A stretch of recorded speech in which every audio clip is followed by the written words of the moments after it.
Good morning students. Result से related एक breaking news आ रही है कि GNDU इवन सेमेस्टर एग्ज़ाम्स का रिज़ल्ट आ गया है।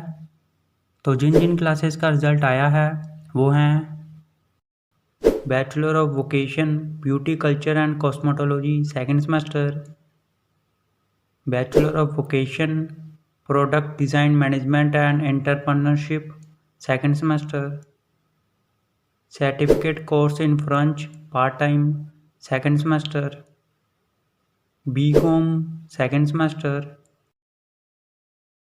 तो सभी स्टूडेंट्स GNDU की ऑफिशियल वेबसाइट पर जाकर अपना अपना रिजल्ट चेक करें gnu.ac.in पर। ऑल दी बेस्ट सभी स्टूडेंट्स को। उम्मीद है कि आप सबका रिजल्ट बहुत ही अच्छा आया होगा और सभी स्टूडेंट्स पास होंगे। तो जैसे ही किसी और क्लास का या फिर किसी सेमेस्टर का रिजल्ट आता है तो हम आपको बता देंगे। तब तक इस वीडियो को लाइक कर दो, शेयर कर दो, चैनल सब्सक्राइब कर दो और बेल आइकन ज़रूर प्रेस कर देना। Thank you.